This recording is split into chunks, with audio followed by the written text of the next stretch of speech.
Bienvenue dans le tuto My Free Time. Aujourd'hui, nous allons parler un peu de conditions, hein, de sorte qu'on puisse tout voir, hein. Voilà. Donc, la fois dernière, je vous rappelle que je parlais sur le polymorphe. Donc, c'est lorsqu'il y a des fonctions qu'on ne connaît pas, qu'on connaît pas. Donc, on connaîtra pas, je dis qu'on connaîtra jamais euh, les types de données si on ne les utilise pas. Donc, par exemple, ici, j'ai coup double, j'ai ABC2. Donc là, je vois que A et B et C et D. Donc A et B doivent avoir le même type.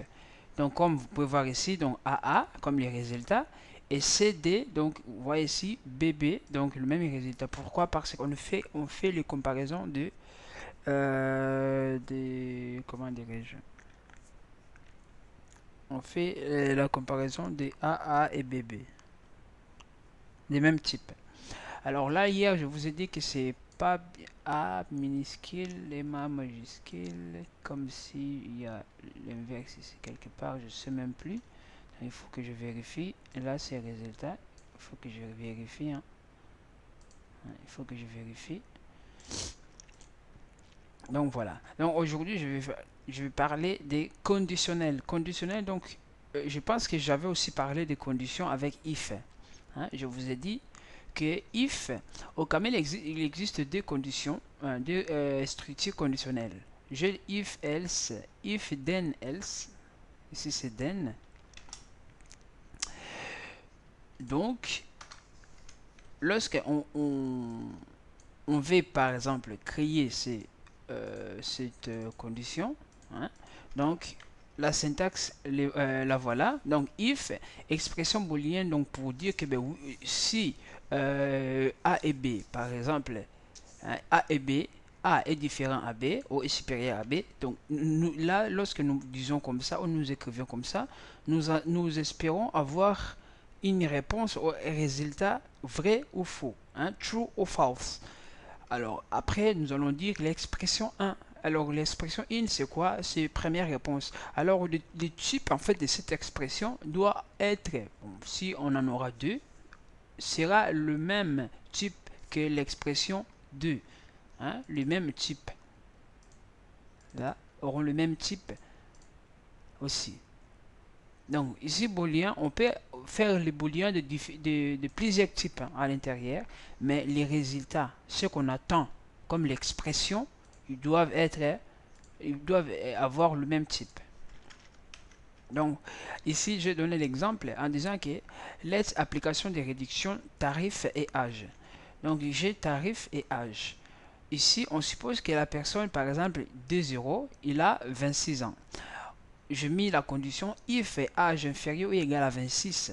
Donc, d'un tarif, on met une multiplication, donc tarif qui va payer 2,50 multiplié par 0,5.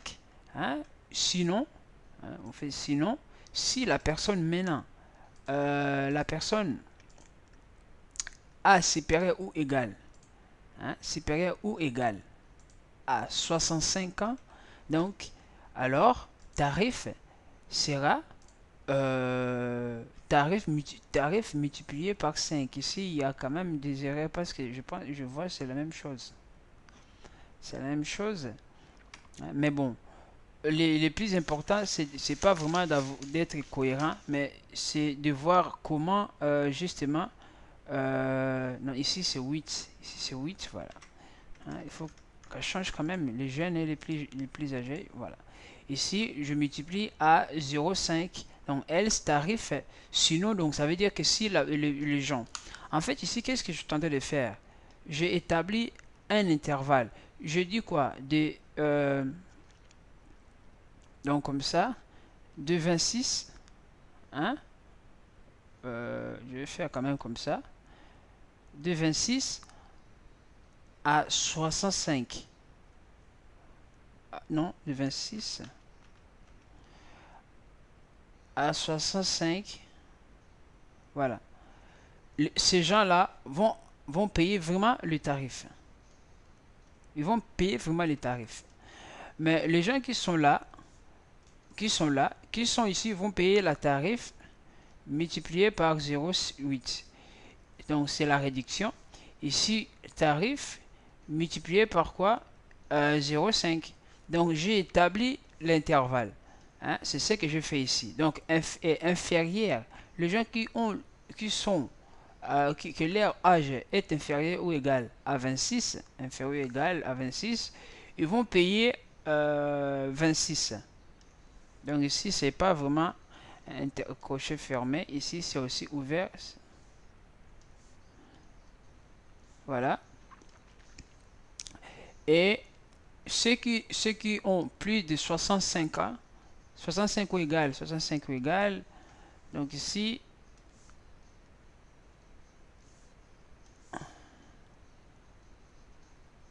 voilà, 65 ou égal, donc, et ces gens-là, ils vont payer, donc, tarif multiplié par cette réduction de 0,5. Sinon, sinon, ils vont payer le tarif normal. Voilà. Donc, pour appliquer, il va donner comme résultat, donc, application, donc, il va donner, donc, ça, c'est les résultats. Donc, on va les appliquer, hein, applique réduction. Qui a comme type, donc il prend le flottant flotte des tarifs et flotte des tarifs, l'entier de l'âge, l'entier de l'âge, et il affiche le flottant parce qu'ici on renvoie les tarifs flottant multiplié par flottant. Voilà. Donc une expression if then else, donc c'est cette expression là est une expression booléenne. Booléenne, ça veut dire quoi? Non, est une expression doit plutôt, pardon, excusez-moi, une expression if point point point then point point point doit then point point point else doit satisfaire plusieurs constants. L'expression qui suit if, donc l'expression qui suit if, alors est une expression booléenne, of course, parce que ça, je l'ai déjà marqué ici, hein, c'est l'expression booléen. Donc, il faut que ça donne oui ou non. Et ici, une expression if then else, c'est bon. Alors, exactement comme je viens de dire tout à l'heure, que lorsqu'on fait if 5, là 5, si je mets juste comme ça, if 5, then 3, else 4, bon, ça ne veut rien dire en fait.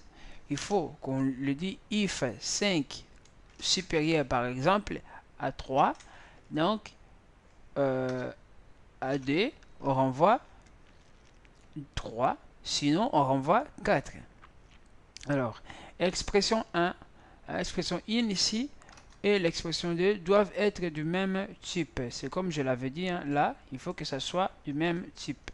Voilà. Ok. Donc, on continue. Donc, ici, je vois exemple. Exemple, il nous donne cette fonction-là. Si c'est, comment dirais-je, si x est inférieur à toi, à 3, then, il fait quoi? Il renvoie il renvoie 4. Else, il dit bonjour. Ah, ici, ça va pas marcher. Pourquoi? Parce que, regardez, je vous ai dit tout à l'heure que les deux expressions doivent être du même type. Mais ici, ça, c'est string. Et là, c'est entier. Donc, nous aurons cette erreur-là, error int and string. Donc, bon, pas ce message en tout cas, mais il va dire que voilà, il y a cette fonction expert ou attend avoir un entier. Mais ce que vous m'avez donné, c'est un string au chaîne de caractères. Voilà. Il va envoyer ces messages. Donc, c'est là que nous allons voir que nous avons un problème parce que si on regarde dans d'autres langages, par exemple C, ben ici on s'en fout. Hein, si je vais envoyer un message, si j'envoie le message, j'envoie les différents types, je m'en fous. Mais ici, on voit qu'on est un peu limité. Mais, bon, comme on dit le langage, donc il y a toujours les gens, bon, lorsqu'il fait ces médias, nous allons quand même créer quelque chose pour satisfaire à ces problèmes. C'est ce que nous allons voir. Les if then else, ça je pense que j'ai déjà parlé sur ça. J'ai déjà parlé sur ça. Donc let's, je vais plutôt utiliser directement là. Let's edit au camel. hein, j'avais parlé, donc par exemple, j'ai let A égale à 2, let B égale 3. Voilà, je dis if A est supérieur à B. Bon, ici, en camel, on peut mettre les accolades ou pas, mais moi, je le mets comme j'ai l'habitude de le mettre. Je le mets pour ne pas que ça me complique lorsque je vais toucher d'autres langages. Donc, if A est 1, then, par exemple, ici, je peux dire, si je mets 4, hein, else, je mets par exemple 3. Non, je mets 10. Voilà. Ici, regardez, il me renvoie 10. Pourquoi? Parce que 2, parce que A est inférieur en fait à 3. Hein? Il me renvoie 10. Donc, qu'est-ce que je veux dire? Si maintenant je fais comme ça, au lieu de 10, je vais envoyer par exemple, je vais dire que je fais même 10. Je vais écrire 10 comme ça en string. Lorsque j'ai écrit, il me dit quoi? Il me dit que this expression is type string, but an expression was expected of type int. Donc c'est exactement ce que je vous ai dit. Pourquoi? Parce que la première expression int c'est entier. Alors la deuxième expression, bien évidemment, doit être aussi un entier. Sinon ça marche pas. Donc voilà, c'est ça les conséquences. Mais on se demande, mais si on veut vraiment, hein, on veut vraiment justement afficher un message, alors comment on fait? Faisons que lorsqu'on fait comme ça, je dis si if A est inférieur à B, je fais file with, hein, comme ça, j'écris mon message. Je dis ici par exemple 10. Et là, j'écris 4 et 3 par exemple. Là, regardez, il n'a pas rendu compte de ces file with. Hein. File with, là ça marche. Alors, faisons qu'il nous donne un peu. Voilà. Oh. Ok. Là, regardez, il fait exception filer 10. Donc, au lieu qu'il les renvoie comme string justement, mais il les renvoie comme l'erreur en disant que ben voilà, c'est 10 quand même. Hein, c'est 10. Voilà. Donc ici, on a quand même surmonté cette erreur-là. Hein. Bon, surmonter, c'est entre parenthèses, je peux dire quoi. Hein. On a surmonté, on peut afficher des éléments. Alors, file with, ça va nous aider franchement à avancer avec ce type de problème. Hein. Et si nous avons un truc, on voit les files with et comme ça, c'est bon. Bon, je pense qu'ici, dans mes notes, je n'ai pas encore écrit parler de file with, mais bon, c'est déjà dit, c'est fait. Alors, il nous dit encore ici que, vous voyez, cette application if est une expression, cette structure possède un type aussi. Voilà, comme on dit, tout ça, if, tout ça, comme il va renvoyer un résultat, alors ce résultat-là a un type, c'est ça, hein, possède un type, elle peut ainsi être utilisée dans le calcul. Donc, ça veut dire que le résultat-là que nous allons renvoyer, je peux justement le multiplier avec un autre résultat. Hein, je vais le faire ici pour voir un peu comment ça va marcher. Si par exemple je fais comme ça, 2, hein, je mets 2 multiplié par cette expression que je vais mettre ici au milieu. Je fais if A est inférieur ou supérieur à B, hein, je fais then, je mets 2. Le supérieur, je mets 3, je mets 10. Else, je mets 4. Je fais comme ça. Regardez les résultats. Il me met 8. Donc, ici, il renvoie 4. Lorsqu'il renvoie 4, je multiplie ces résultats avec le 2. Et il me renvoie 8. Donc, tout ça, ça crée encore comment dire, une expression qui a un type. Alors, ce type-là, ces résultats-là, je peux aussi l'utiliser pour mes calculs suivants. Hein? C'est juste comme ça. Hein? Voilà. Comme ici, je mets tarif multiplié par. Comme c'est un flottant, donc je fais une multiplication avec ce flottant là devant, juste pour ne pas créer de confusion, hein, dans le type. Donc c'est bon. Alors remarque, en utilisant avec à utiliser avec Power Money, Donc, écriture pas toujours lisible, ça, c'est pas... Quand même, il existe un type pour les fonctions qui ne rendent pas des résultats. Ben, c'est exactement comme je dis, hein. Donc, ce sont des types unit, hein. Ce sont des types unit, donc ce type ne comprend qu'un seul élément noté des entre parenthèses comme ça. Alors, exemple ici, let int, là on force quand même, bon, let int, on force exemple, ça c'est juste le, comment dirais-je, ça c'est juste pour envoyer booléen, hein, false or true. Alors, print string, c'est ça, c'est que qui renvoie unit, hein, print string, alors cela affiche une chaîne de caractères à l'écran, ne renvoie rien, ou plus exactement, ne renvoie rien. Donc, il renvoie que les entre parenthèses. Alors, essayons de voir aussi, parce que je n'ai pas encore essayé ce truc. Donc, print string, comme ça, je ne sais pas si on doit mettre quelque chose ici.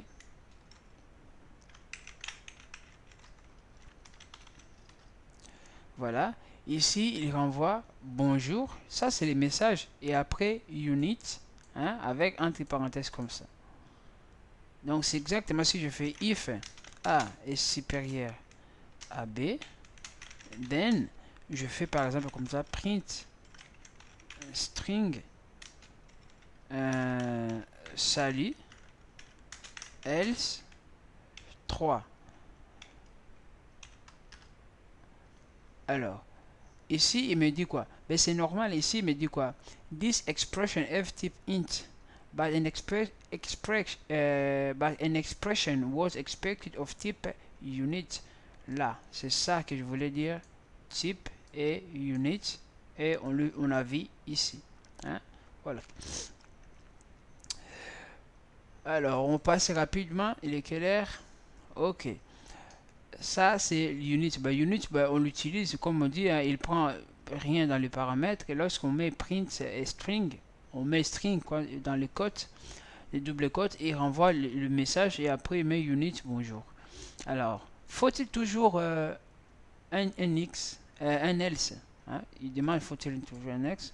Non, mais en l'absence de else, OCaml ajoute else avec ce truc là. Ok, il ajoute avec ce truc là. Aussi une expression de type unit après then, hein? Donc après then, voilà, il rajoute unit. Aussi une expression de type unit après then. Exemple ici, if x est supérieur à 0, then bonjour, hein, then bonjour. Là, il va renvoyer error string unit. Bon, on le fait comme ça, c'est fait. Hein. If 5 supérieur ou inférieur à d, then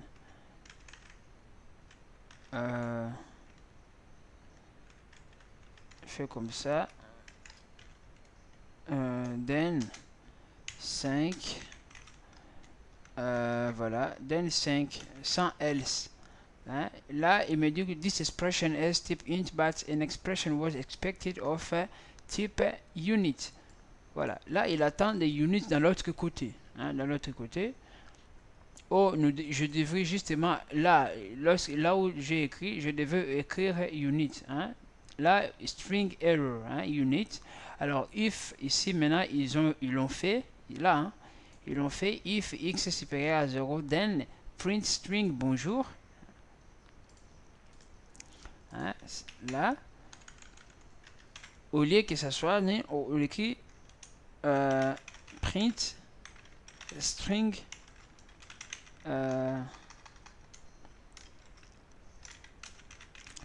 bonjour, comme ça, regardez, il écrit bonjour et il renvoie ici quoi? Unit, hein, unit. Donc ça veut dire qu'on n'a pas besoin d'écrire else, mais sinon on doit impérativement écrire else, sinon il va renvoyer de toute façon des erreurs, hein, voilà. Ok, donc là, je vous ai parlé sur un peu plus sur les if, else avec des units, hein, donc des prints, des print string, des files. File, juste maintenant, je n'ai pas encore parlé de cela, mais je vous ai quand même dit de quoi il s'agit. Bon, je coupe ici l'aggravation A plus